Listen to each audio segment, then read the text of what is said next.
buat para mom semua dan mari kita hidupkan kembali nih semangat juang Kartini.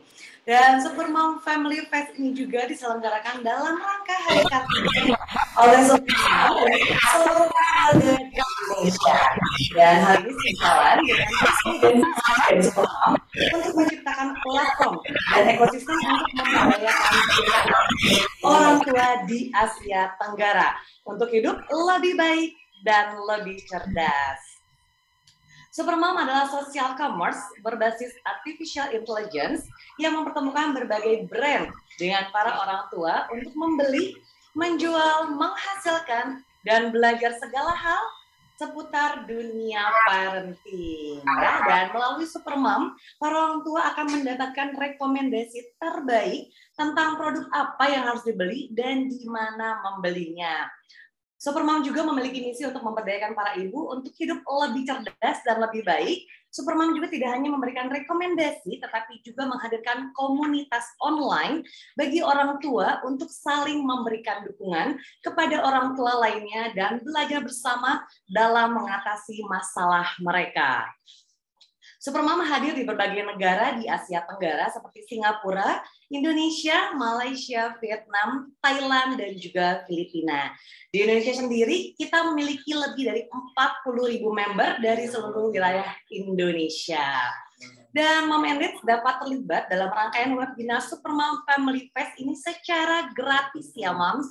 Tidak hanya ilmu nih yang Mom and Dad akan dapatkan, tapi partisipasi itu juga secara tidak langsung telah ikut mendukung program donasi yang diinisiasi oleh Supermom bersama NGO partner ARA Foundation untuk ikut mengentaskan angka kematian ibu dan anak di Indonesia.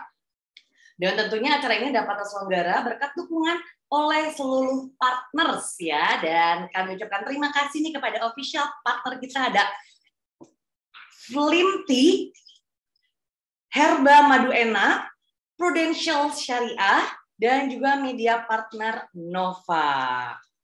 Ya.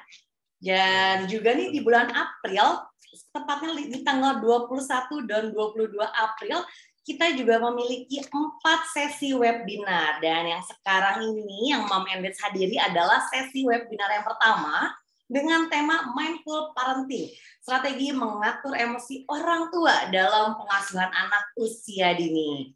Dan selama acara berlangsung juga kita menyediakan hadiah nih buat para moms, yaitu saldo e-wallet Rp100.000 untuk 5 orang pemenang ya. Jadi caranya mudah banget. Nih, coba ya. Ditunggu-tunggu nih caranya bagaimana sih, Mam Shelma? Gampang banget. Yang pertama, posting di Instagram Stories tentang webinar hari ini ya, keseruannya. Kemudian tuliskan quotes, pesan atau materi dari pembicara yang paling disukai dan penting disampaikan. Kemudian jangan lupa berikan hashtagnya Super Mom Family Fest. Dan yang wajib lagi adalah follow dan juga di tag ke @welovesupermom.id. Dan jangan lupa like 3 postingan di Instagramnya @welovesupermom.id. Dan akun Instagram Mom and Dad ini jangan di private ya, atau jangan dikunci, sehingga nanti dari tim kami dapat mengecek profil dari Instagram Mom and Dad. Dan sekarang kita akan masuk nih ke sesi webinar. Jadi nanti kita akan mendengarkan terlebih dahulu materi yang akan dibawakan oleh narasumber kita yang luar biasa. Kemudian akan dilanjutkan dengan sesi tanya jawab. Jadi para Mom and Dad silahkan bertanya di kolom Q&A ya, jangan di kolom chat. Nanti tim kami akan memilihkan pertanyaan untuk saya bacakan dan nanti akan dijawab oleh narasumber yang telah hadir. Nah, mari saja kita mulai webinar sesi pertama ini dengan tema Mindful Parenting, strategi mengatur emosi orang tua dalam pengasuhan anak usia dini. Nah, kita tahu nih ya, emosi pada orang tua yang berlebih akan memiliki dampak kurang baik pada perkembangan si kecil itu sendiri. Maka dari itu, penting sekali jika orang tua dapat mengelola emosinya sendiri terlebih dahulu dan menerapkan mindful parenting dalam pengasuhannya. Nah, di tengah-tengah kita juga sudah hadir narasumber untuk membicarakan tema yang cukup menarik ini untuk didiskusikan. Namun sebelumnya, izinkan saya juga untuk membacakan nih ya. Jadi beliau ini adalah psikolog anak dan keluarga. Pendidikannya lulus profesi psikolog tahun 2013 di Universitas Pajajaran Bandung. Wah, kita satu alma mater nih, Moms. Dan beliau bekerja di Siloam Hospital, Lipo, Cikarang, dan juga Bekasi Timur. Kemudian juga beliau konseling dan tes psikologi mandiri secara online. Dan beliau pun juga aktif sebagai anggota organisasi keanggotaan Himpunan Psikologi Wilayah DKI Jakarta dan juga Asosiasi Psikologi Pendidikan dan juga Asosiasi Psikologi Klinis. Ya, dan langsung aja ini ya saya panggil nih, bersama saya ada Mom Rachel Calista FD Hersa MPSI, psikolog anak dan keluarga. Halo Mom Rachel. Halo, selamat pagi Apa semuanya. kabar? Baik, sehat. Terima kasih. Iya, Mam, lagi sibuk apa nih?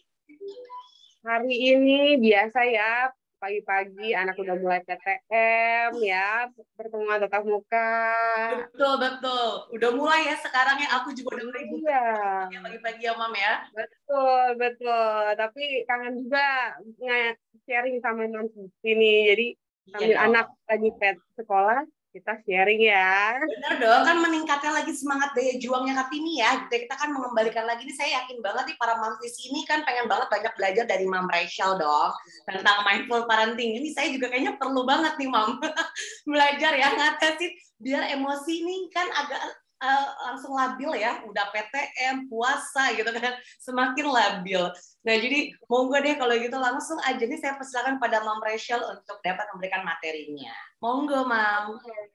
Oke, terima kasih, Mam. Selamat pagi semua, mami-mami, mama-mama.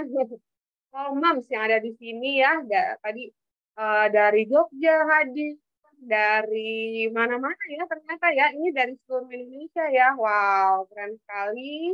Dari Surabaya nih, pagi juga.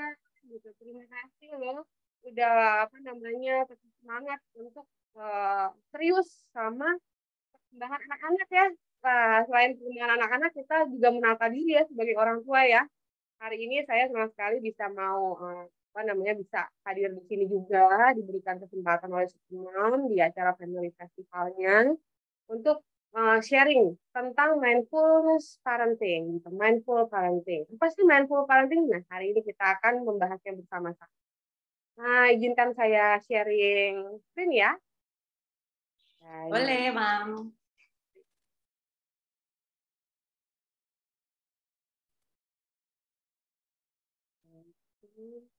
Oke, apakah sudah terlihat? Sudah ya, mudah-mudahan ya. Sudah, Mam, Baik, sudah terlihat. oke, sip. Mindfulness parenting, strategi mengatur emosi orang tua dalam pengasuhan anak usia dini. Wow, keren banget. Setelah saya dapetin judul ini ya, saya berpikir, saya akan membahas tentang apa ya, karena mindfulness ini, apa namanya, kaya banget.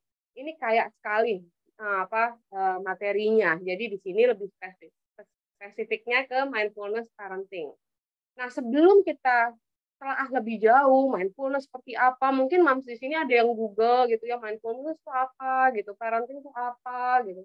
Terus mengatur emosi, ada baiknya kita mengajukan pertanyaan ke dalam diri gitu, self asking. Kita mau coba ya. Mari kita awali dengan pertanyaan ini, Mams. Mengapa orang tua perlu mengontrol atau mengelola emosi? Nah, coba kita introspeksi diri, gitu. Kenapa ya, gitu? Tadi judulnya mindfulness terapi, strategi untuk mengontrol emosi orang tua. Sekarang, kenapa orang tua perlu mengontrol atau mengelola emosi? Gitu.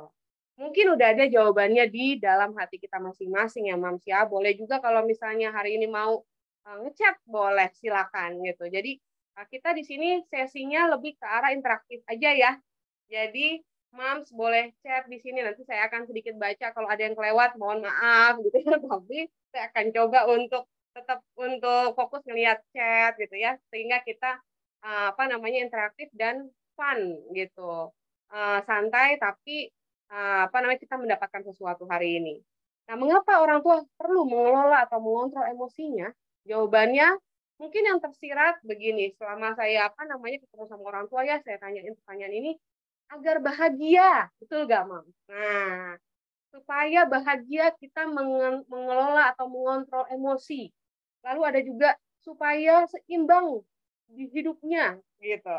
Ya apa? Seimbang, saya bisa menikmati kebahagiaan saya bisa juga merasakan misalnya terharu gitu ya. Terus saya bisa ya sesekali saya juga sedih juga gitu ya dan lain-lain.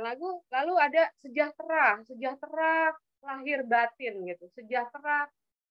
Kalau sejahtera tuh gimana sih? Kalau sejahtera itu perasaan yang mendasar yang kita rasakan tuh damai, tenang gitu ya, aman, nggak mudah tersulut oleh emosi-emosi yang kita kenal gitu, emosi marah dan lain-lain. Sejahtera, aku udah full gitu. Nah, terus sehat apa nih? Sehat psikis misalnya, sehat secara psikologis gitu. Jadi kita tuh nggak depresi, nggak stres, nggak frustrasi gitu. Kalau kita mengelola atau mengontrol emosi kita. Lalu secara lebih lanjut selain psikis ini, lanjutannya adalah fisik. Nah, di dalam jiwa yang sehat terdapat tubuh yang kuat, gitu kan artinya gitu. Jadi kalau kita fisiknya itu sehat, sejahtera, bahagia, seimbang gitu ya, mudah-mudahan Mams itu mempengaruhi hormon. Hormon itu apa sih? Zat kimia yang ada di dalam tubuh kita yang bisa mempengaruhi sikap dan perilaku kita. Apa yang kita rasakan dia yang mengatur gitu.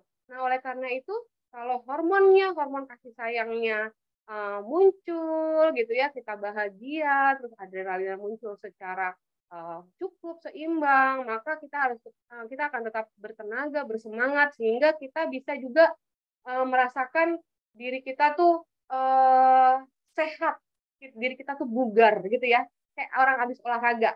Kebayang nggak Mam di sini? Kalau habis olahraga itu diri kita tuh jadi lebih berkeringatnya tapi bukan karena ngos-ngosan yang negatif aspek gitu, tapi lebih ke arah positif aspek, yaitu kita bersemangat, kita keluar energinya, positive thinking dan lain-lain. Nah, seperti itu. Walaupun saya webinar seperti ini kan di rumah saya tetap Mams ya. Nah, kalau misalnya sakit nih, ada perasaan ya sumeng-sumeng sedikit ya. Misalnya, aduh, lagi banyak virus seperti ini, sumeng-sumeng tuh khawatir gitu gak Mams gitu. Terus saya obatnya apa? Saya nyetrika dulu. Supaya keluar nih energinya gitu. Nyetrika dulu atau apa, pokoknya yang bisa dilakukan lah gitu. Itu bisa menjadi salah satu jawaban kenapa kita sebagai orang tua harus mengelola emosi supaya kita bisa sehat psikis. Lalu yang terakhir ada juga nih Mams yang ngomong umur panjang ya. Jadi kita kan harapannya ingin bisa melihat anak kita sampai dewasa nanti gitu ya, sehingga kita di saat ini gitu, di saat terkini kita harus optimal, efektif supaya kita bisa memperhatikan diri kita secara psikis, diri kita secara fisik, sehingga kita bisa mudah-mudahan ya Tuhan memberkati kita mendapatkan usia yang panjang. Amin. Nah, Mams, untuk melanjutkan ini, kita untuk mengontrol dan melanjutkan pembahasan kita berkenalan dulu dengan emosi nih. Nah, emosi ini mungkin Mams juga udah pada tahu ya, udah banyak yang ikut webinar parenting, cuman tidak ada salahnya kita coba untuk melihat kembali. Nah, berkenalan dengan emosi. Di jurnal internasional ada 7 universal facial expression of emotion. Jadi basicnya emosi itu ada 7, yang lainnya turunan seperti rasa bahagia, rasa terkejut itu juga basic expression, rasa sedih, rasa takut, rasa marah, rasa jijik dan rasa full, flat, penuh, contempt ini. Nah, inilah basic emosi sebenarnya. Nah, kita bisa tahu emosi ini dari mana ya? Coba kita perhatikan sama-sama. Happy orangnya seperti ini ya, happy ya, semuanya tertarik gitu. Badan gitu ya, gerakan badan, gerakan mimik muka, semuanya tertarik ke atas. surprise. Oh, surprise tuh secara umum begini ya mimiknya ya, gitu. Ada mata bagian mata ke atas tuh sepertinya tertarik ke atas, tapi yang di bagian bawah tertarik ke bawah, gitu. Tapi bengong gitu. Nah, itu ada apa nih di sini? Ketika kita bisa melihat ekspresi ini, kita mengenal ekspresi ini, nah inilah yang penting bagi kita sendiri untuk menamakannya, gitu. Sehingga nanti ujung-ujungnya kita bisa mengelola dan mengontrol emosi ini, gitu. Supaya apa? Supaya tadi kita mendapatkan kebahagiaan, kesejahteraan, sehat psikis dan fisik, dan usia yang panjang seperti tadi, gitu. Harapannya sih itu ya, ketika kita mau mengelola emosi, maka kita harus kenal dulu nih sama emosi-emosi yang ada di dalam diri kita. Nah, sambil melihat ini, kira-kira kalau kita boleh membayangkan ya sama-sama, Mams, dalam sehari ini aja, dari mulai pagi, emosi apa ya yang dominan di aku, gitu. Pagi-pagi udah ngurusin anak gitu ya, nggak bangunin, terus mandiin gitu, terus beresin makanannya, kira-kira tadi pagi emosi apa ya. Nah, di hari ini, di materi tentang emosi ini, saya juga ingin mengajak Mams untuk mengenali diri, dalam arti mengenali emosi ini. Gitu. Karena kadang-kadang emosi itu, ini kan luapan ekspresi ya. Jadi terkadang kita lewat begitu aja, lupa. Gitu. Ada stimulus, kita respon dengan emosi, kita lupa menamakan itu. Sehingga kadang-kadang di akhir hari kita merasa kelelahan, ya enggak? Kalau ternyata, kenapa ya kelelahan ternyata? Misalnya, ternyata emosi marah nih yang mendominasi aku sepanjang hari ini. Wajar ya kalau aku kelelahan. Ternyata, kenapa aku sekarang senang, happy, malam-malam kok masih bisa gitu ya, misalnya mengerjakan pekerjaan rumah tangga, ada energi tambahan nih. Oh, ternyata di booster tadi pagi dengan kegiatan yang happy, yang membuat aku happy gitu. Nah, itu jadi ada baiknya kita mengenal emosi-emosi tersebut dalam rangka kita mengenali, kita bisa menamakan emosi yang hadir di dalam kehidupan kita sepanjang hari gitu. Minimal 1 hari aja kita kenal emosi apa saja. Nah, sekarang Mams, emosi itu apa sebenarnya? Gitu. Seperti yang sempat saya katakan, emosi itu luapan perasaan yang berkembang dan surut dalam jangka waktu tertentu.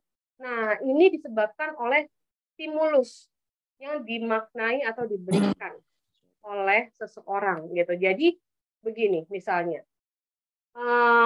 pada saat kita nih sebagai moms biasanya lagi misalnya ya anak kita lagi dalam kesulitan, entah kesulitan apa ya, sekarang misalnya kesulitan ujian lah, mau ujian. Terus kita melihat anak kita kesulitan ujian, stimulusnya itu adalah anak kita sad gitu. Misalnya ngelihatnya kan kita udah kenal, oh kok anak kita kok kayak kebingungan, anak kita sedih ujian. Nah, cukup terdengar ya suara saya ya? Oke, oke ya.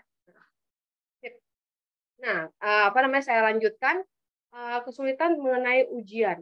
Lalu kita fokus nih ke kesulitan anak. Maka emosinya apa? Kita jadi gugup gitu ya. Entah kita juga jadi takut gitu. Kita juga jadi sad gitu. Kesulitannya anak gitu. Nah, pada saat inilah kita memerlukan keterampilan regulasi atau pengaturan emosi tersebut. Supaya apa? Supaya kembali tadi seimbang, bahagia. Kenapa begitu? Karena kalau kita ikutin misalnya tadi stimulusnya adalah anak kita kesulitan, kita jadi sad, kira-kira selesai gak masalahnya? Gitu. Malahan tidak ya. Gitu. Jadi malah menambah. Kita jadi bingung sendiri mau ngapain ya anak saya ya, gitu. Nah, jadi kita perlu mengontrol ini. Apa nih masalahnya? Oh, masalahnya anak saya kesulitan ujian. Berarti objektif thing-nya adalah ujian yang dimaknai sulit oleh anak. Oleh anak, bukan oleh kita. Oleh karena itu, kita bisa mencoba untuk membantu anak, coba nak, gitu. Ujian apa? Nah, harapannya seperti itu. Karena kita fokusnya kepada atensinya kepada ujian, sehingga tidak terlalu terpengaruh atau jadi satu emosi kita dengan emosi anak. Begitu. Seperti itu, Mams. Mudah-mudahan nanti kalau misalnya ada pertanyaan boleh ditanyakan di kolom Q&A ya. Nanti saya akan lebih jelaskan lagi. Nah, seperti itu. Demikian juga kalau anak marah, misalnya anak lagi main gadget ya zaman sekarang. Terus kita kasih tahu, nanti 1 jam lagi udahan ya, gitu. 1 jam lagi, gimana kalau 5 menit lagi gitu. Terus 5 menit lagi, habis 5 menit lagi dikasih tahu 5 menit lagi. Kan marah ya anak misalnya, kita lebih kenceng nadanya lebih kencang. Terus udah gitu, anak jadi marah, kok mama nadanya kenceng, aku dimarahin misalnya begitu. Anaknya jadi tunggu dulu mama, misalnya ada yang gitu responnya. Nanti dulu sebentar lagi, ini tanggung. Nah, anak udah mulai nih nadanya agak keras. Jika kita tidak pandai-pandai mengontrol atau mengelola emosi kita, maka tadi nada kencang disambut dengan nada kencang juga karena kita secara otomatis merespon atau mengatensi pada nadanya anak. Gitu. Sehingga kita bukan jadi tidak marah, tapi jadi lebih marah, ya. Yang terjadi seperti itu. Itu semua wajar, otomatis. Oleh karena itu di sini kita belajar menjadi orang tua yang mau menggunakan keterampilan kita. Sebenarnya keterampilan mengontrol atau mengendalikan itu sudah ada. Hanya kita perlu pakai saja gitu. Ya, seperti itu. Jadi, oh, kenapa anak kenceng? Dia tidak suka misalnya. Tidak suka diberhentikan. Diberhentikan bermain. Oh, bermain berarti yang kita lihat adalah kondisi bermain. Kamu lagi ngapain sih? Deketin. Gitu. Jadi, kamu lagi ngapain? Lagi main ini, tanggung. Tanggungnya seperti apa? Nah, baru kita jelasin tadi kan komitmen pertama misalnya. 5 menit lagi, sekarang udah lebih dari 5 menit. Apakah bisa diberhentikan? Gitu. Oke, Mama. Nah, biasanya begitu. Coba dilatih atau dicoba beberapa kali secara konsisten. Apakah reaksi tersebut yang dapat? Dalam arti kita sebagai orang tua ini nih memberikan atensi atau memaknai stimulus yang tidak akan mempengaruhi emosi kita pada saat itu. Begitu. Karena pada dasarnya emosi itu punya tujuan, yaitu sebenarnya mewarnai suasana. Coba bayangkan, Mams, kalau misalnya kita dalam keluarga nggak ada emosi semua. Datang, gitu, pulang kerja misalnya. Anak pulang kerja, gitu. Ditanya, tadi gimana? Biasa aja. Gitu. Apa yang terjadi di rumah ya? Bisa dibayangkan ya, jadi kita bisa ketawa-ketawa sendiri, ini kenapa ya, ada apa ya gitu. Nah, tujuan emosi sebenarnya untuk mewarnai suasana sehingga kita bisa jadi satu, kita bisa ngeblend, bisa menikmati suasana itu gitu ya. Tujuan emosi itu sebenarnya begitu. Jadi banyak emosi. Nah, emosi ini juga dapat dikenali dari nada suara, mimik wajah, gerak tubuh seperti tadi. Misalnya anak pulang sekolah badannya membungkuk, mukanya murung. Nah, kira-kira emosi apa ya? Nah, apa ya emosi yang ada di kamu hari ini? Yang gimana tuh? Kalau misalnya badannya membungkuk, nunduk, terus murung. Sedih gitu ya. Atau badannya menekuk ke depan. Terus ngeliat gini. Gitu. Nah, itu kan kayak malu, ketawa, senyum-senyum, mesem-mesem gitu ya. Malu. Terus ada yang datang langsung girang. Ya, misalnya girangnya dengan cara lari-lari atau loncat-loncat, terus mukanya sumringah gitu. Mungkin dia lagi excited akan sesuatu gitu. Nah, akan happy akan sesuatu gitu. Nah, seperti itu.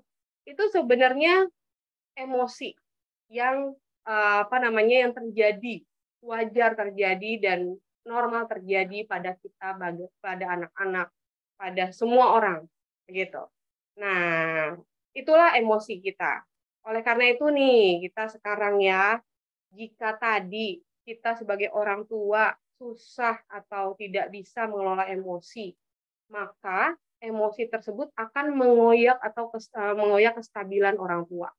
Gitu. Jadi ketika kita tidak kenal emosi kita, lalu terluap begitu saja karena emosi ada luapan perasaan dan tidak bisa kita kendalikan, maka emosi tersebut akan mengoyak kestabilan kita sebagai orang tua. Dan emosi tersebut dapat mempengaruhi tingkat kemampuan orang tua dalam mengerti, memaknai, menggunakan, dan mengatur luapan perasaan. Dalam hal ini nanti berhubungan, Mams, dengan kecerdasan emosional kita sebagai orang tua. Gitu. Jadi dari yang awal sampai slide yang saat ini, gitu. Ini menggambarkan mengapa kita penting mengelola emosi atau mengatur emosi sebagai orang tua. Oke, seperti itu. Karena emosi begitu banyak, penting bagi kita untuk mengetahui dari gerakan, dari nada, dari mimik wajah, gitu ya, sehingga kita sebagai orang tua itu mampu untuk mengelola emosi agar kestabilan diri kita tidak terkoyak, nggak ada nanti stres, frustrasi, mudah-mudahan nggak sampai depresi gitu. Nah, sehingga kita juga keluar nih pengertian kepada anak, memaknai stimulus yang penting yang harus kita respon gitu. Lalu menggunakan keterampilan kita gitu dengan bijaksana gitu. Lalu kita tadinya mau marah tapi kita bisa mengatur. Misalnya marah gitu. Kamu. Nah, kadang-kadang kan gitu ya, teriak. Kamu. Teriak itu beda tuh, Mam. Kamu penekanannya. Berhenti gitu. Sama berhenti. Ya, itu kan luapan emosi banget gitu ya. Ada orang tua tuh kadang-kadang tuh marah sampai mau meluapkan seluruhnya kekesalan gitu. Misalnya teriaknya tuh panjang gitu. Nah, beda sama berhenti. Titik. Gitu. Jadi dengan kita bisa mengontrol emosi, maka kita bisa mengatur luapan perasaan tersebut yang sebenarnya wajar kita terima ya, kita rasakan karena itu emosi kita, tapi kita bisa mengatur. Mudah-mudahan itu akan mempengaruhi kecerdasan emosional kita lebih baik. Nah, pertanyaan awal, kenapa kita sebagai orang tua harus mengelola emosi, mengatur emosi? Selain untuk kita sendiri, nah kita sekarang udah punya self lain, yaitu self sebagai orang tua. Gitu. Nah, pada saat beda ya, Mams ya. Misalnya saya Rahel. Rahel waktu belum menikah dan punya anak, itu suka misalnya hiking gitu ya. Terus sekarang udah punya anak pengen hiking terus, pokoknya anaknya tinggal aja. Nah, kan nggak bisa ya, nanti itu beda gitu. Jadi kita juga harus menyadari self kita saat ini. Gitu. Diri kita saat ini, saya yang sebagai orang tua. Gitu. Nah, kalau saya yang sebagai diri mengelola emosi untuk bahagia, ya, walaupun saya saat ini punya banyak emosi, tapi saya mau bahagia. Nah, saya yang sebagai orang tua, selain saya membahagiakan diri saya dan juga bisa mengatur luapan perasaan saya untuk merawat anak, mengasuh anak, tapi saya sebagai orang tua sebagai apa? Role model. Gitu. Nah, kenapa orang tua harus mengontrol emosinya? Karena anak itu imitator sejati. Pernah nggak dengar seperti itu? Nah, oleh karena itu, kita sebagai orang tua role model dari pengelolaan emosinya mereka. Gitu. Anak usia dini itu imitator sejati. Jadi kalau misalnya anak baru lahir itu senyum sosial gitu, senyum gitu. Nah, itu tahu dari mana? Kok anak aku bisa senyum gitu? Dari mama papanya, gitu. Dari mana lagi ya? Karena yang pertama dilihat adalah wajah mama papa, wajah lingkungannya. Ketika dia suka senyum, maka dia akan kenal itu mimiknya begini ya, kayak mesin fotokopi, copy paste. Oh, anak saya senyumnya begini, coba lihat deh di rumah, ada nggak yang senyumnya seperti itu?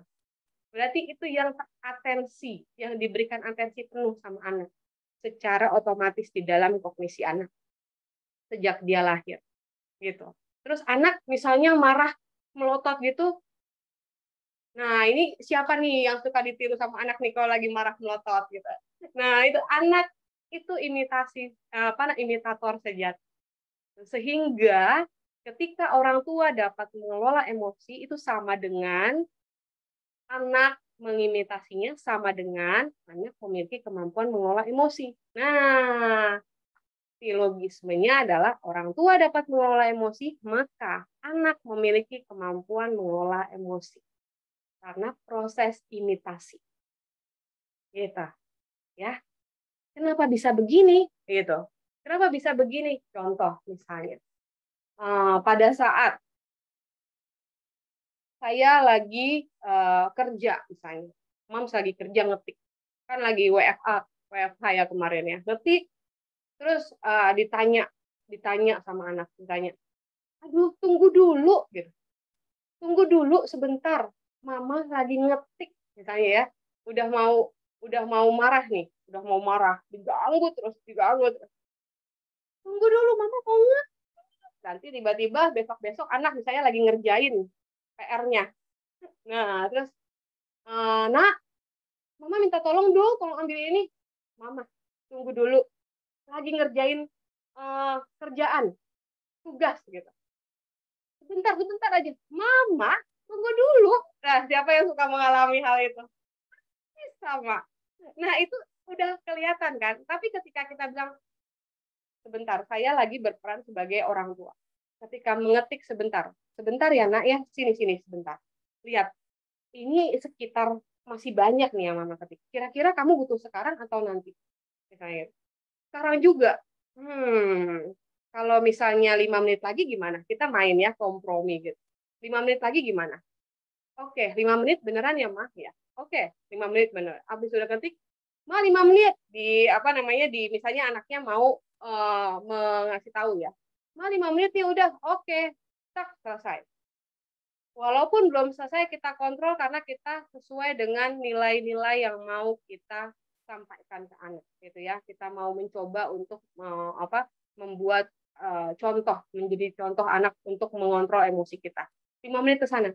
Oke, Dek, nanti kalau udah ya udah dikasih tahu ya ini. Nanti kalau misalnya sudah selesai, taruh aja di sini. Sementara Mama ketik, kamu boleh main. Nah, seperti itu. Artinya pada saat harapannya yang dari situasi tadi adalah udah mau marah tapi kita coba untuk mengontrol dengan kompromi. Gitu. Di situ kita ngasih ide atau pembelajaran atau namanya conditioning sama anak kita. Ketika dia marah, kita kompromi, dia dengar. Gitu. Karena kita melakukan hal itu terus-terusan. Catatannya konsisten. Nah, seperti itu. Oh iya, aku mau marah nih. Terus nanti ketika saya marah beneran, saya ajak untuk ngobrol, dia dengar. Oh, anak jadi tahu kenapa saya marah. Besok tidak melakukan lagi. Gitu. Ketika dia marah pun, kita ajak mereka ngobrol, kenapa Dek? Kok marah misalnya? Kenapa Dek? Hari ini kelihatan sedih misalnya. Dia mau ngobrol cerita karena kita mencoba men-sharingkan atau memfasilitasi nilai-nilai yang seperti itu pada saat kita mau meluapkan emosi kita. Coba kita kontrol, kita kendalikan seperti itu. Nah, harapannya seperti itu idealnya, Mams.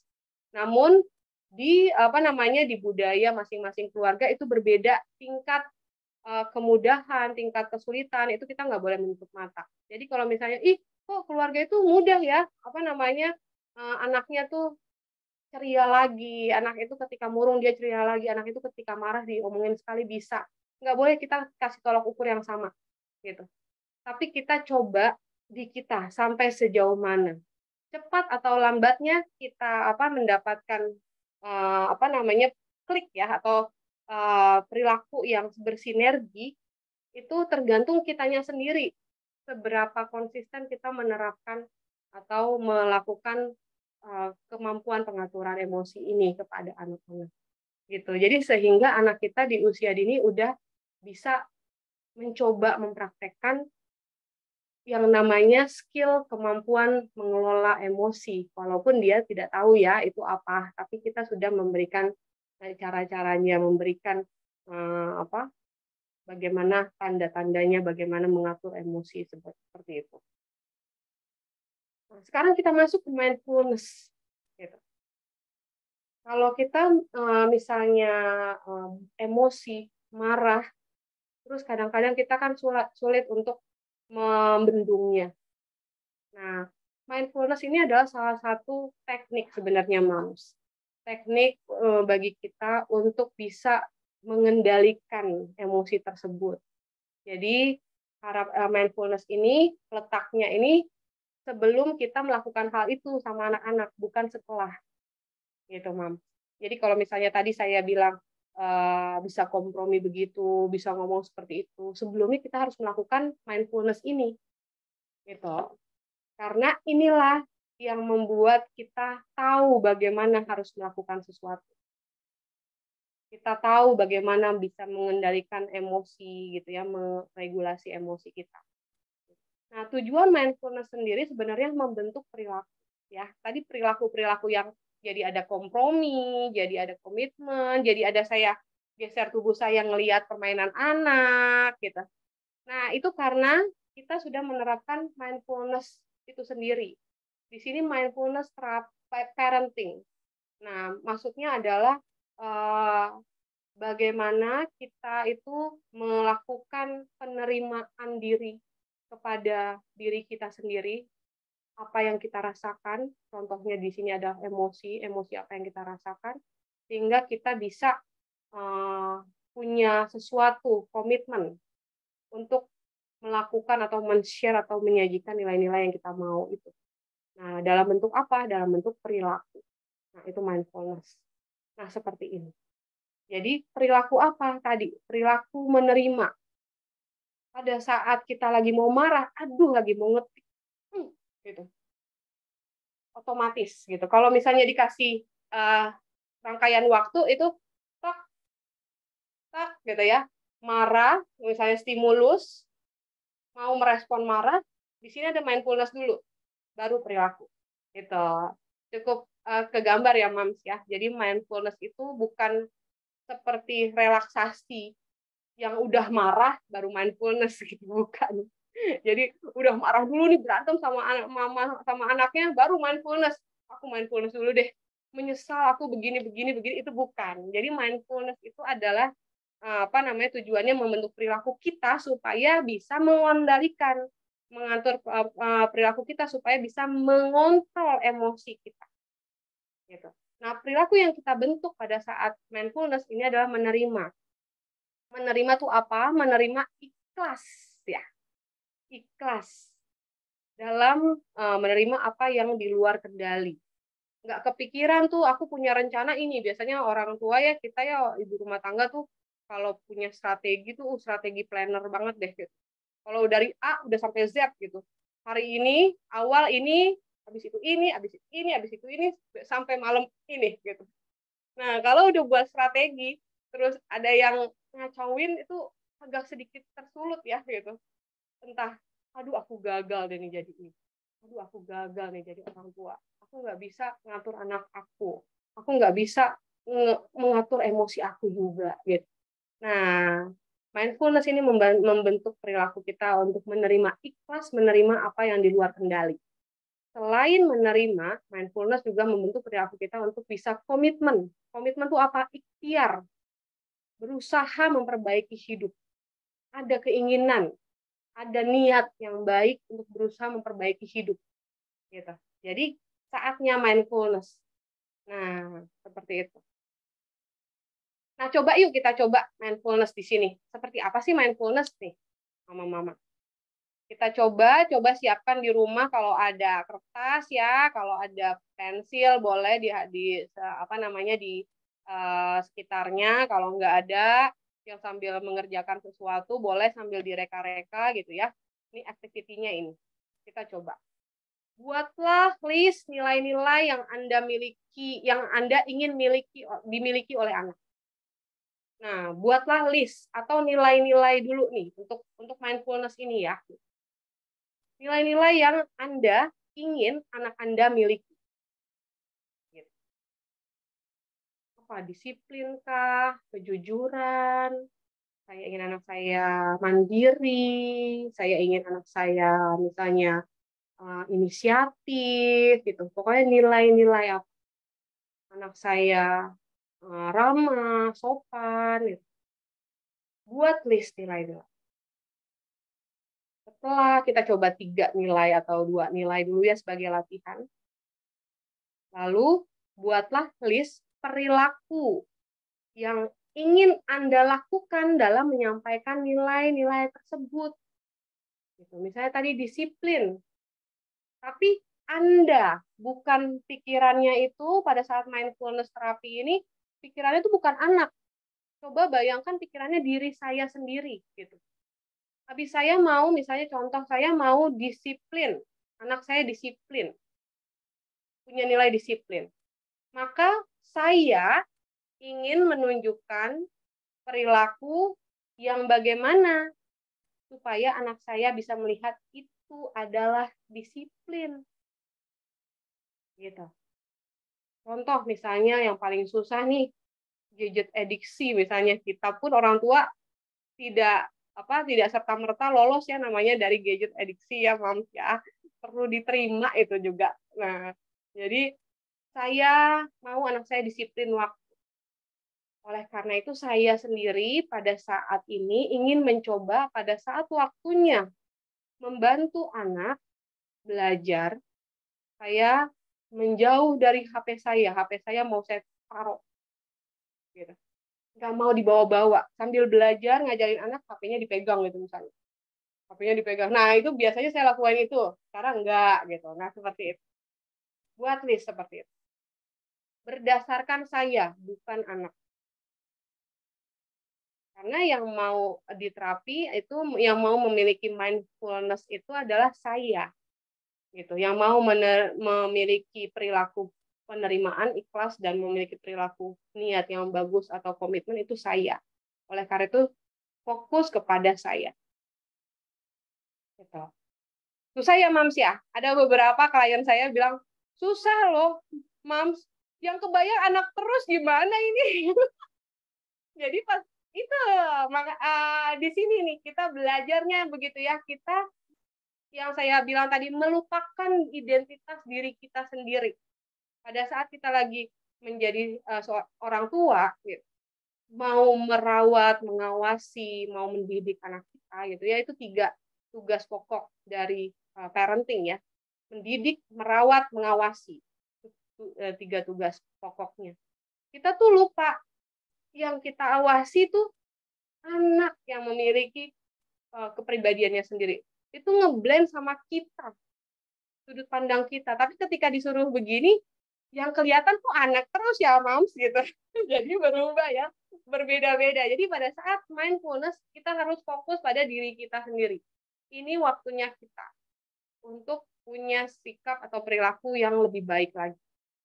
Gitu sebagai orang tua. Untuk dalam rangka di sini satu sesi ini mengendalikan atau mengontrol emosi. Nah, setelah itu buatlah list perilaku yang ingin Anda hilangkan dalam menyampaikan nilai-nilai tersebut. Saya melakukan tadi saya pengen disiplin gadget saya perilaku saya mau taruh, lalu saya mau fokus kan. Yang saya hilangkan adalah keinginan untuk ngambil gadget lagi gitu. Saya mau hilangkan. Atau yang saya ingin hilangkan adalah pikiran saya untuk membuat anak saya mengikuti hanya aturan saya, mendengarkan hanya aturan saya, boleh kayak gitu juga. Jadi buatlah list perilaku yang ingin Anda hilangkan dalam menyampaikan nilai tersebut, dalam melakukan nilai-nilai tersebut, gitu, sehingga bisa diterima oleh saya. Gitu. Jadi menerima, saya menerima nih. Saya menerima untuk melepaskan handphone saya. Saya juga menerima untuk fokus kepada respon anak saya. Gitu. Saya ingin menghilangkan bahwa anak saya itu harus ngikutin saya. Seperti itu. Ya, walaupun waktunya sedikit ya, ini mindfulness ini sebenarnya sesinya sesi terapi. Tapi saya coba untuk memberikan di sini supaya Mams lebih bisa melakukannya secara praktis. Gitu. Nah, setelah itu baru buatlah komitmen atau persetujuan terhadap nilai dan perilaku tersebut bahwa akan mencobanya berlatih terus melakukannya. Gitu.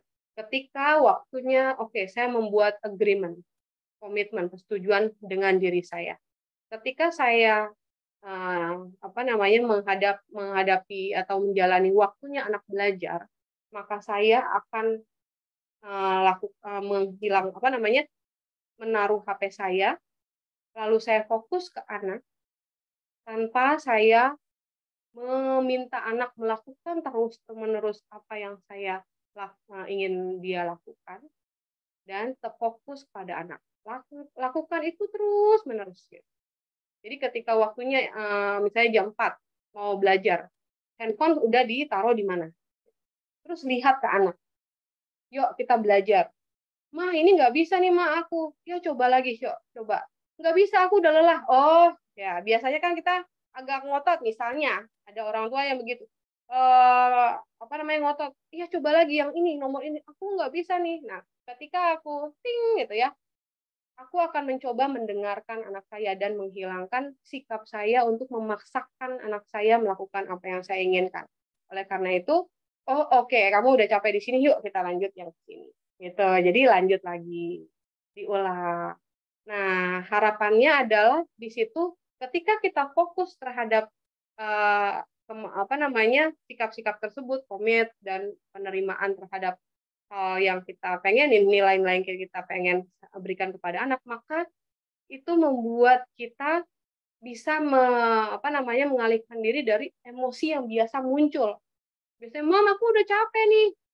Aduh, gimana sih kamu? Misalnya, yang kayak gini aja susah. Nah, siapa tuh yang gitu? Ya, sebagai seorang psikolog juga tidak luput dari kesalahannya, Mams ya. Jadi saya pun setiap kali menyampaikan ini, saya juga belajar untuk menginternalisasi ini, memaknai ini ke dalam diri. Gitu. Aduh, kayak gini aja susah, nggak bisa-bisa nih. Aduh, begini. Nah, itu yang saya mau hilangkan. Maka tidak. Ketika itu hilang, ya apa yang terjadi secara otomatis kita bisa mengatur dan mengendalikan emosi yang biasanya muncul. Gitu, Mas. Nah, seperti itu. Nah, ini yang tadi saya contohkan seperti ini. Nilai-nilainya apa? Tujuannya untuk apa? Yaitu saya menghilangkan sikap dan perilaku saya mencoba untuk melakukan hal yang tidak sesuai dengan bagaimana saya mau menyajikan nilai-nilai dan melakukannya aksi. Nah, mungkin bisa diringkas dari diagram ini. Nilai-nilainya apa dulu nih yang saya mau share? Lalu bagaimana saya untuk menyampaikan nilai-nilai tersebut? Lalu apa ya sikap saya yang mau saya hilangkan, itu tujuannya. Men-share nilai dan menghilangkan sikap, lalu lakukan dengan persetujuan. Gitu. Nah, itu sebagai kita sebagai orang tua akan lebih bisa menggunakan keterampilan kita dalam mengelola dan mengontrol emosi kita. Gitu. Dari sini mudah-mudahan ya sesi mindfulness ini bisa lebih membantu kita dalam mengatur atau mengelola emosi. Nah, kesimpulannya kita ada di ujung materi kita. Apa itu mindfulness? Mindfulness adalah sikap atau perilaku yang memberi perhatian kepada kondisi terkini dengan cara tertentu. Gitu. Sebenarnya nantinya harapannya mindfulness itu adalah bentuknya adalah sikap kita sendiri sebagai orang tua, Mams, dalam memberikan perhatian kepada kondisi terkini dengan cara tertentu. Caranya mungkin kayak tadi, ketika mau pengen tahu nih anak kita lagi ngapain kok susah banget ya disuruh berhenti, kita geser gitu. Tadinya kita mau didengerin gitu. Tapi sekarang kok jadi ada apa sih nak gitu. Kamu mau apa gitu. Nah, kamu lagi apa? Itu sikap dari kita ketika kita sudah bisa mempraktekkan, sudah berhasil melakukan mindfulness dalam diri kita dan mempraktekkan pengelolaan emosi tersebut. Nah, sikap-sikapnya ini biasanya yang muncul kalau kita sudah mencoba ya terapi mindfulness ini. Sikap fleksibel, terbuka, gitu. Fleksibel dari apa yang tadi.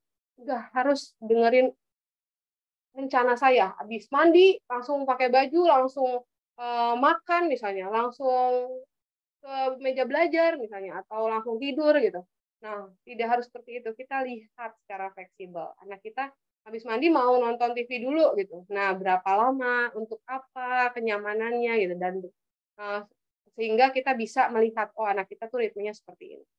Bisa bersikap terbuka, bisa lembut gitu ya. Biasanya langsung tinggi, atau biasanya langsung diem, atau biasanya langsung lesu gitu. Nah, ini enggak lagi. Terus baik hati dalam arti tadi mau mendengarkan gitu, seperti itu. Dan tidak menghakimi atau tidak menilai gitu. Tidak ada sikap yang menghakimi. Kamu gini aja nggak bisa, itu enggak. Kamu susah banget sih diatur, itu tidak. Gitu. Itu lama-lama itu hilang. Lebih ke arah ada apa ya? Kamu tampaknya misalnya ya, kalau yang kita suka lakukan kata-katanya daripada yang kamu kok susah banget diatur, bisa dibalik, Mams. Jadi misalnya ada apa, tampaknya kamu susah untuk mendengarkan mama misalnya gitu. Sambil ngeliatin ya kontak matanya segala macam. Ada apa? Tampaknya susah ya kata-kata mama mengerti kamu. Enggak, Ma, kamu tampaknya lagi berpikir sesuatu ya. Nah, ada kata-kata itu. Kok kayaknya mama lagi ngomong, kamu nggak ngelihat ke mama, misalnya seperti itu, Mams. Jadi lebih punya kata-kata baru yang tujuannya adalah kita mau menyampaikan nilai-nilai tertentu. Nah, seperti itu. Banyak nanti kita akan mendapatkan kata-kata baru lagi. Apalagi kita kalau misalnya suka itu parenting dan lain-lain, mudah-mudahan terinspirasi dari setiap materi ya kata-kata yang mereka lakukan. Mereka share ke mom sekalian. Gitu. Seperti itu sebagian secara singkat ya, sebagian kecil dari mindfulness yang begitu luas gitu ya. Mindfulness itu tentang, ini sebenarnya terapi, Moms. Jadi mindfulness ini namanya mindfulness terapi. Nanti Moms boleh googling.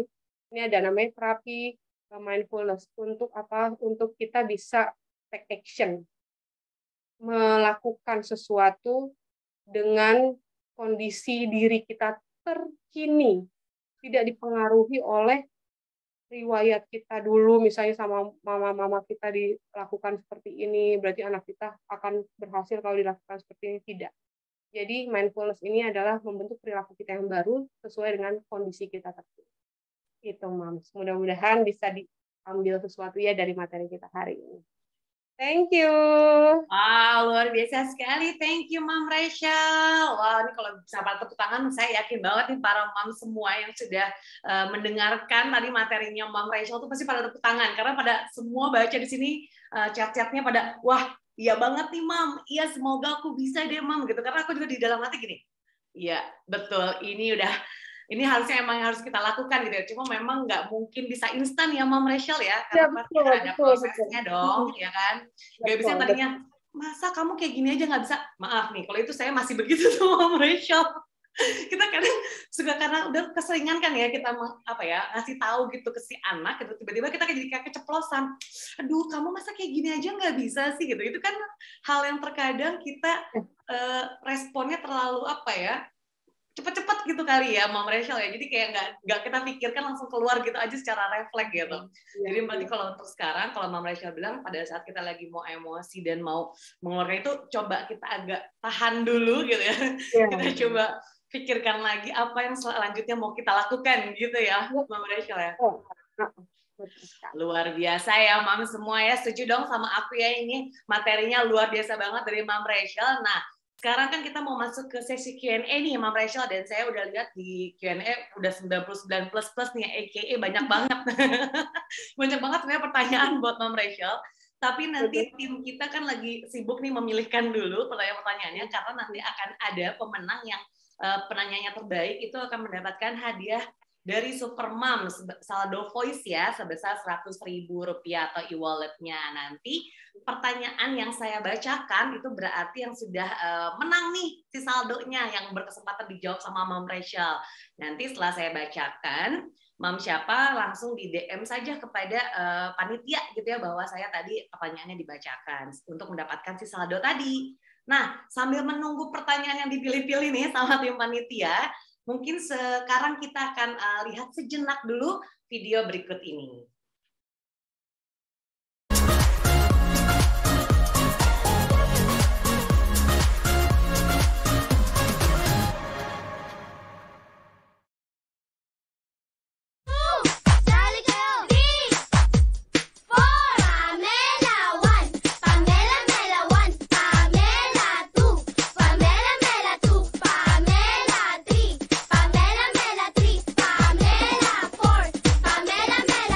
Yang tadinya dari Singapura tapi sekarang udah ada di Indonesia, namanya adalah Supermom Voice, dimana di aplikasi ini kalian bisa nge-review barang-barang untuk mom and kids juga. Di sini tuh banyak campaign dari brand dan kalian bisa join mereka dan mendapatkan produknya. Produknya kayak gimana, bagi pengalaman tentang produk tersebut. Nanti setelah kita bagi pengalaman, kita bisa dapat token. Token itu kita bisa ubah jadi cash buat kita. Jadi kayak emang banyak banget keuntungan di Supermom Voice ini. Mati gaya. Mau ngapain? Oh, untung aku ingat kalau ada aplikasi baru namanya Supermom Voice. Jadi di aplikasi ini kalian tuh bisa dapat kesempatan buat cobain produk-produk secara gratis, free. Isi tampilan apps-nya kayak gini. Ini yang bikin tuh seorang ibu, sehingga produk-produknya ini kok ya sama, kesukaannya sama kayak aku. Voices adalah aplikasi yang menghubungkan para parents, terutama para ibu, untuk mendapatkan sharing dari berbagai orang tua. Install aplikasi Supermom Voices. Ini ada di App Store, ada juga di Google Play.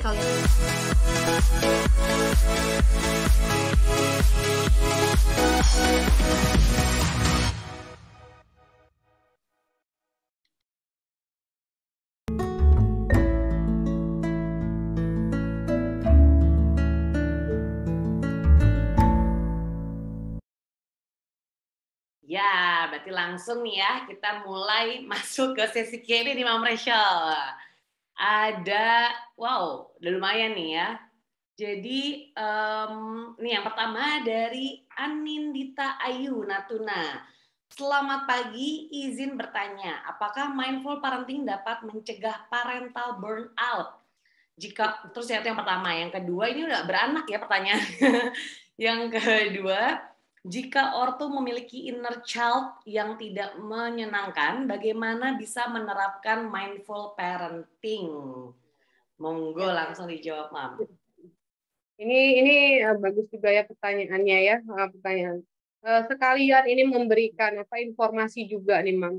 Jadi mindfulness itu yang tadi kita kita dengarkan sama-sama, itu adalah sesi terapi sebenarnya. Sesi terapi dalam rangka untuk mengembalikan identitas diri kita kepada keadaan yang terkini. Jadi benar sekali kalau misalnya tadi yang pertanyaan kedua dulu saya jawab, mindfulness ini kalau misalnya ada inner child, maka mindfulness ini bisa digunakan, tapi tadi pandangannya adalah diri kita di masa lalu. Gitu. Kita selesaikan, itu masa lalu, itu bukan real time kita, itu unreal time kita, gitu. Jadi dipisahkan. Jadi di mindfulness terapi itu ada metode diffusing. Jadi kita memisahkan diri kita dan melihat diri kita apa sih sebenarnya yang kita cari, gitu. Apa sih sebenarnya yang ingin kita peroleh, kita dapetin, pencapaian kita tuh seperti apa.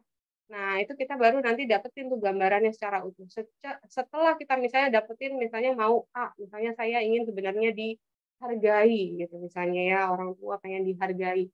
Maka dihargai oleh diri saya sendiri. Kembali lagi, saya bisa menghargai diri saya sendiri. Ketika saya sudah merasa dihargai, maka akan muncul perilaku-perilaku baru bagaimana saya bisa menghargai orang lain. Karena saya sudah tahu bagaimana rasanya, bagaimana dihargai, bagaimana menghargai. Itu sebenarnya, Mas. Jadi ketika ada inner child itu maka harus diselesaikan dulu inner child kita. Konseling boleh gitu. Nah, mindful parenting dalam hal ini fokusnya untuk parenting, pola asuh. Parenting itu kan bagaimana mengasuh ya, tadi pola asuh ada 3, merawat, mendidik, dan mengawasi tadi. Maka harapannya itu bisa mencegah parental burnout tadi. Gitu. Jadi supaya diri kita sendiri nggak stres. Stresnya 2 soalnya. Stres dari masa lalu inner child, stres dari masa kini. Gitu. Nah, itu yang bikin burnout. Gitu. Saya memiliki hal tertentu yang mau dicapai, tapi belum tercapai, saya harus melaksanakan yang lain gitu. Jadi rasanya nggak ada waktu untuk diri saya sendiri, itu yang bikin burnout. Gitu. Oleh karena itu, mindfulness dulu, tanamkan bahwa saya sekarang di masa kini. Saya, misalnya nama saya siapa, misalnya Anita, atau saya Shirley, atau siapa, saya seorang ibu rumah tangga gitu. Saya seorang ibu rumah tangga, saya memiliki anak berapa, anak saya dalam kondisi apa gitu ya. Saya ingin menerima kondisi saya sebagai ibu rumah tangga. Saya ingin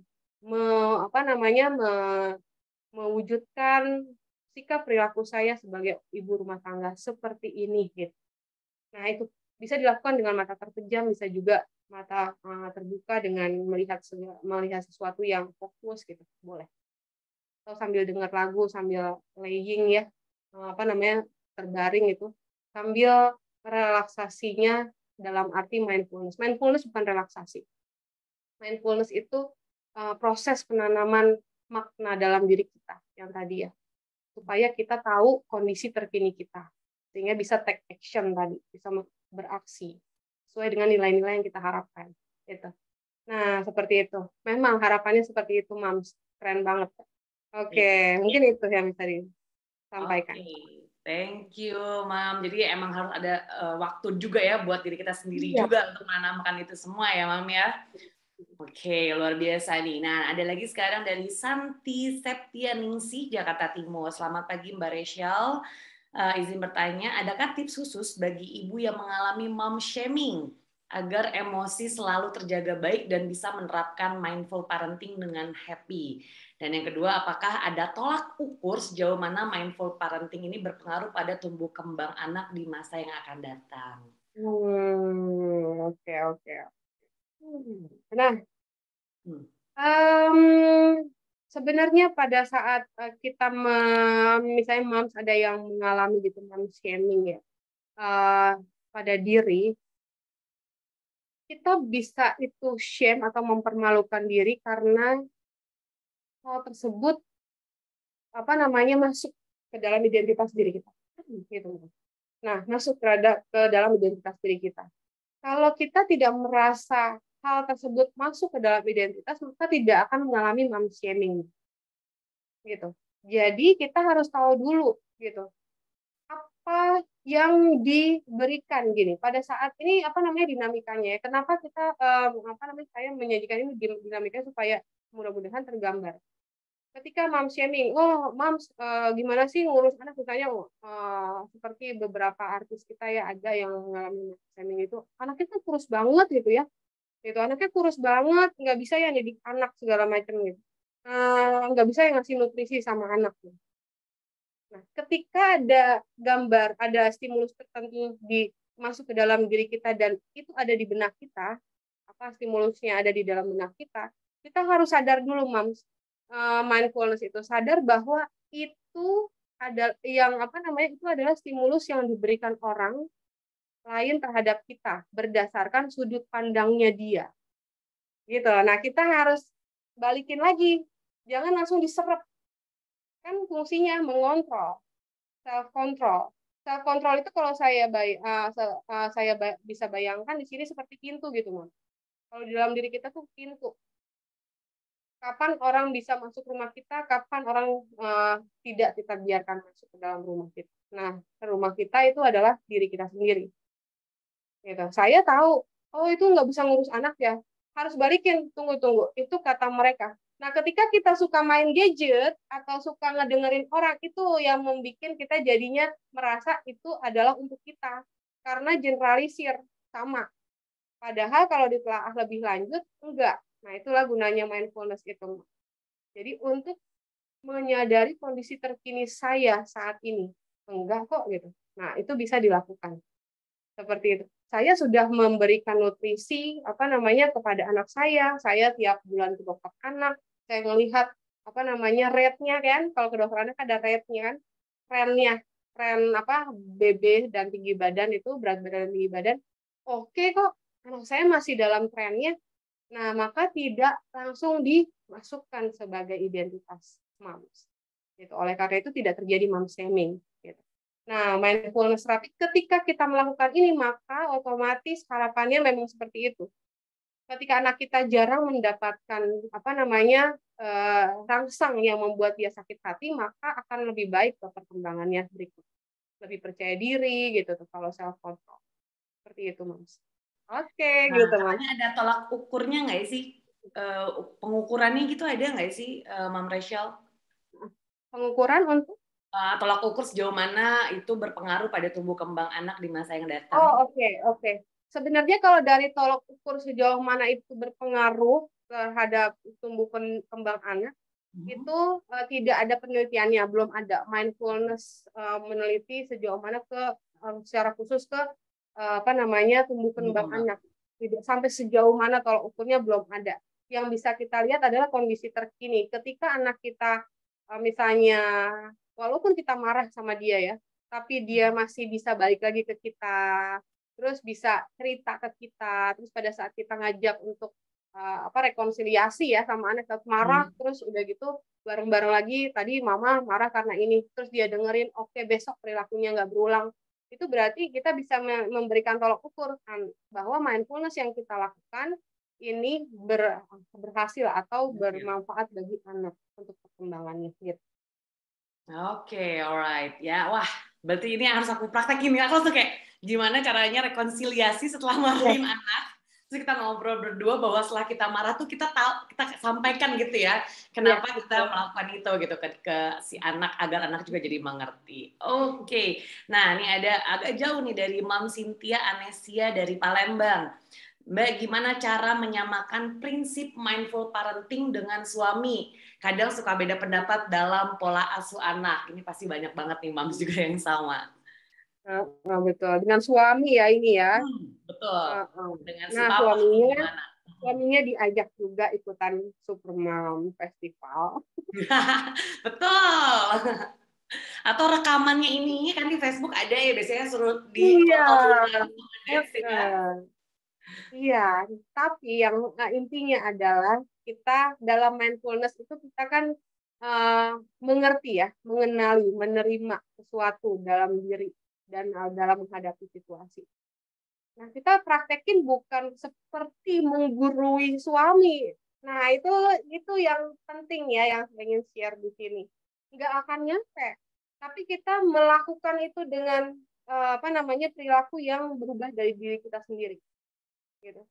Nah, beda halnya nanti kalau suami kan belum tahu nih, misalnya belum dengar. Terus menurut Ibu Rahel, loh, jadi salah ya. Jangan gitu ya, Mamsia nanti ya. Jangan, iya. Kita langsung mempraktekkan dalam sikap, oke, Pap, misalnya, oke, Ayah, oke, Bapak, gitu. Misalnya coba yuk kita seperti ini. Misalnya lagi marah tuh biasanya Ibu atau Bunda marah banget ya, kok sekarang enggak ya. Dengan begitu akan turun lama-lama ya kesan atau persepsi suami terhadap kita, dan lama-lama ngikut, harapannya begitu. Itu harapan idealnya. Jadi kita juga selain kita mau dihargai, maka kita menghargai suami sebagai individu, sehingga kita tidak boleh memberi kesan seperti menggurui bahwa kita sudah tahu sesuatu. Tidak. Lakukan saja, nanti kalau ditanya, kok beda sih Bunda? Gitu. iya kemarin aku lagi mempraktekin mindfulness. Aku harus coba mengontrol emosi aku sehingga aku tidak marah-marah lagi sama anak. Kan dilihat seberapa konsisten sama ayah gitu ya. Bunda melakukan hal itu dengan sendiri. Ayah akan mencoba gitu, mencoba paham apa yang dilakukan Bunda, terus bisa mengikuti harapannya, akhirnya ngeblend deh sama-sama. Nah itu lebih lebih tadi ya, lebih lembut, lebih gentle gitu diterimanya sama ayah.